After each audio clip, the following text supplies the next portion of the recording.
Atos dos Apóstolos, capítulo 18. Depois disso, Paulo saiu de Atenas e foi para Corinto. Ali, encontrou um judeu chamado Áquila, natural do Ponto, que havia chegado recentemente da Itália com Priscila, sua mulher, pois Cláudio havia ordenado que todos os judeus saíssem de Roma. Paulo foi vê-los e, uma vez que tinham a mesma profissão, ficou morando e trabalhando com eles, pois eram fabricantes de tendas. Todos os sábados ele debatia na sinagoga e convencia judeus e gregos. Depois que Silas e Timóteo chegaram da Macedônia, Paulo se dedicou exclusivamente à pregação, testemunhando aos judeus que Jesus era o Cristo. Opondo-se eles e lançando maldições, Paulo sacudiu a roupa e lhes disse: "Caia sobre a cabeça de vocês o seu próprio sangue. Estou livre da minha responsabilidade. De agora em diante, irei para os gentios." Então, Paulo saiu da sinagoga e foi para a casa de Tício Justo, que era temente a Deus e que morava ao lado da sinagoga. Crispo, chefe da sinagoga, creu no Senhor, ele e toda a sua casa, e dos coríntios que o ouviam, muitos criam e eram batizados. Certa noite, o Senhor falou a Paulo em visão: "Não tenha medo, continue falando e não fique calado, pois estou com você, e ninguém vai lhe fazer mal ou feri-lo, porque tenho muita gente nesta cidade." Assim, Paulo ficou ali durante 1 ano e meio, ensinando-lhes a palavra de Deus.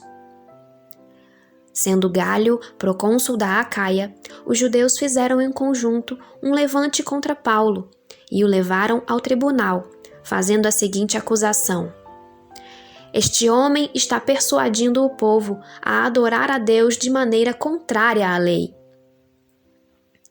Quando Paulo ia começar a falar, Gálio disse aos judeus: "Se vocês, judeus, estivessem apresentando queixa de algum delito ou crime grave, seria razoável que eu os ouvisse. Mas visto que se trata de uma questão de palavras e nomes de sua própria lei, resolvam o problema vocês mesmos. Não serei juiz dessas coisas." E mandou expulsá-los do tribunal.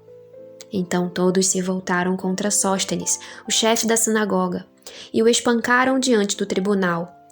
Mas Gálio não demonstrava nenhuma preocupação com isso. Paulo permaneceu em Corinto por algum tempo. Depois, despediu-se dos irmãos e navegou para a Síria, acompanhado de Priscila e Áquila. Antes de embarcar, rapou a cabeça em Cencreia, devido a um voto que havia feito. Chegaram a Éfeso, onde Paulo deixou Priscila e Áquila. Ele, porém, entrando na sinagoga, começou a debater com os judeus. Pedindo eles que ficasse mais tempo, não cedeu. Mas ao partir, prometeu: "Voltarei, se for da vontade de Deus." Então, embarcando, partiu de Éfeso. Ao chegar a Cesareia, subiu até a igreja para saudá-la, e depois desceu para Antioquia. Depois de passar algum tempo em Antioquia, Paulo partiu dali e viajou por toda a região da Galácia e da Frígia, fortalecendo todos os discípulos. Enquanto isso, um judeu chamado Apolo, natural de Alexandria, chegou a Éfeso. Ele era homem culto e tinha grande conhecimento das Escrituras. Fora instruído no caminho do Senhor e com grande fervor falava e ensinava com exatidão acerca de Jesus, embora conhecesse apenas o batismo de João. Logo começou a falar corajosamente na sinagoga.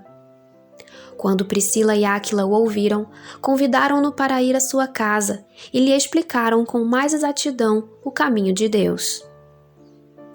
Querendo ele ir para a Acaia, os irmãos o encorajaram e escreveram aos discípulos que o recebessem. Ao chegar, ele auxiliou muito os que pela graça haviam crido, pois refutava vigorosamente os judeus em debate público, provando pelas Escrituras que Jesus é o Cristo.